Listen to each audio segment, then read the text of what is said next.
Assalamualaikum warahmatullahi wabarakatuh. Alhamdulillahirabbil alamin, wassalatu wassalamu ala asrofil anbiya wal mursalin sayyidina wa maulana Muhammadin wa ala alihi wa sahbihi ajma'in, amma ba'du. Wa qala Allah ta'ala fil Qur'anil azim, a'udzu billahi minasyaitonir rajim.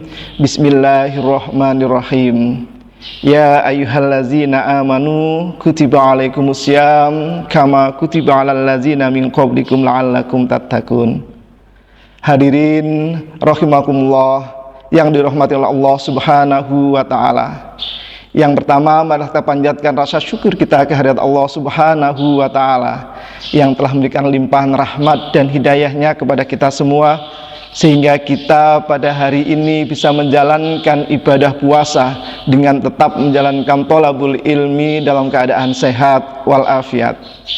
Selanjutnya salawat serta salam pada junjungan kita Nabi besar Muhammad sallallahu alaihi wasallam yang telah memberikan tuntunan, suri toladan, contoh yang terbaik bagi kita semuanya, yaitu kita dengan bisa membedakan mana yang hak, mana yang batil dengan ad-dinul Islam wal iman.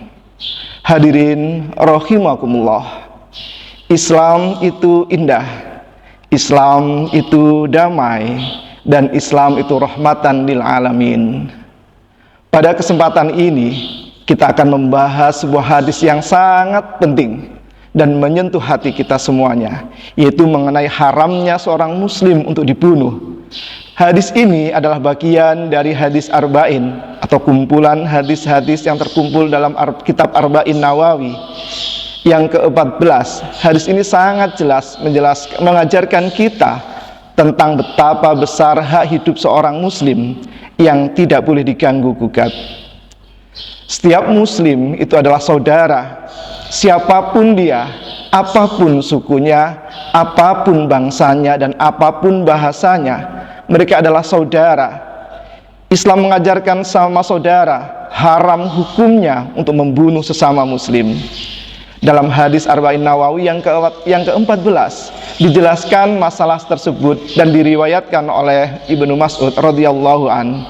Rasulullah sallallahu alaihi wasallam bersabda, an Abi Mas'ud radhiyallahu an qala Rasulullah sallallahu alaihi wasallam, la yakhillu damu dhaimrin muslimina illa bihdas salas, asaybu zina wa nafsi binafsi wasariku lidambi lil gufara'i wa taraku lidinil mufarikul li jama'ati. Dari Ibnu Mas'ud radhiyallahu an, ia berkata, Rasulullah sallallahu alaihi wasallam bersabda, tidak halal darah bagi seorang muslim kecuali karena salah satu dari 3 perkara. Orang yang sudah menikah yang melakukan zina, jiwa dibalas dengan jiwa, dan orang yang meninggalkan agamanya lagi memisahkan diri dari jamaah kaum muslimin. Hadis riwayat Bukhari dan Muslim. Merujuk pada hadis di atas, telah dijelaskan bahwa darah seorang muslim itu terjaga, haram, karena tidak boleh ditumpahkan. Jika dia telah masuk Islam, mengucapkan 2 kalimat syahadat, mengerjakan sholat, menunaikan zakat, maka darahnya haram dan hartanya haram. Ini adalah hukum asal. Maka membunuh mereka adalah sebuah dosa yang sangat besar.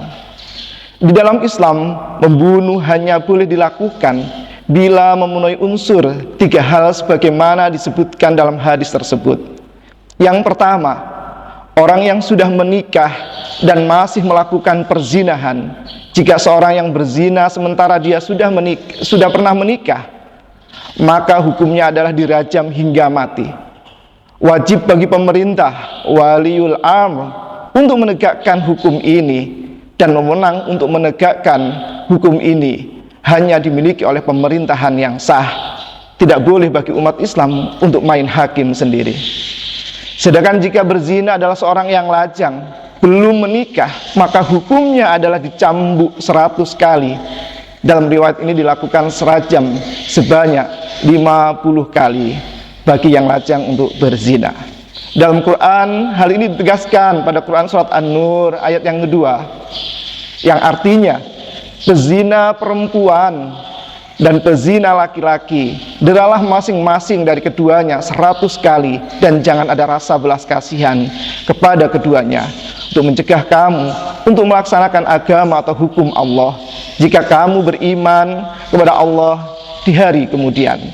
Hendaklah pelaksanaan hukuman atas mereka disaksikan oleh sebagian orang-orang mukmin. Quran surat An-Nur ayat 2. Dan yang kedua, membunuh sesama muslim dengan sengaja. Dalam hal ini berlaku hukum kisos, jiwa dibalas dengan jiwa.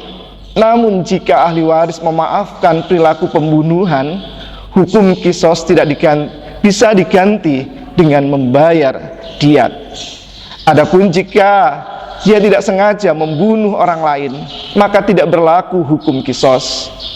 Quran surat Al-Maidah ayat 45 yang artinya, dan kami telah tetapkan terhadap mereka di dalamnya dalam Taurat bahwasannya jiwa dibalas dengan jiwa, mata dibalas dengan mata, hidung dengan hidung, telinga dengan telinga, gigi dengan gigi, dan luka pun ada kisosnya.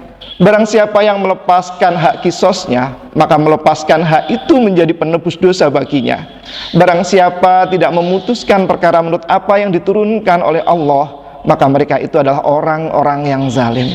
Quran surat Al-Maidah ayat 45.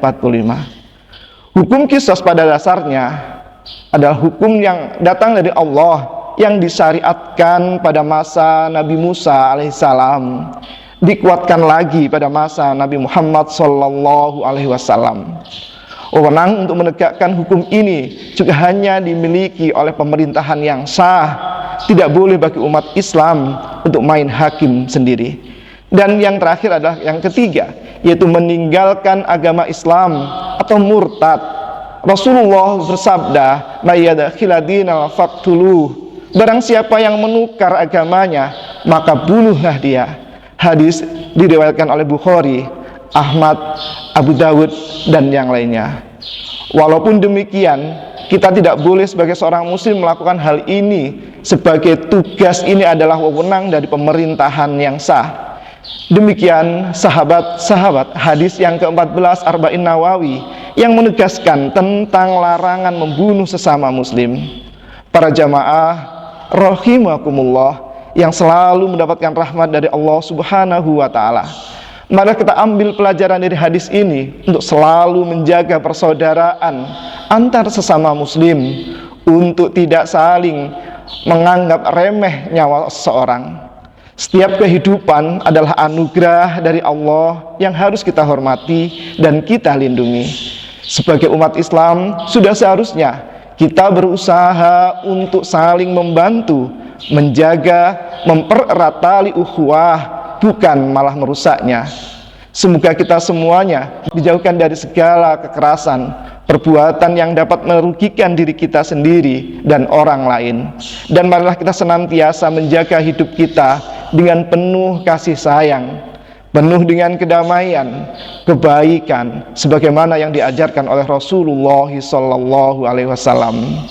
Mohon maaf bila ada salahnya. Wallahu muwaffiq ila aqwamit thoriq. Wassalamualaikum warahmatullahi wabarakatuh.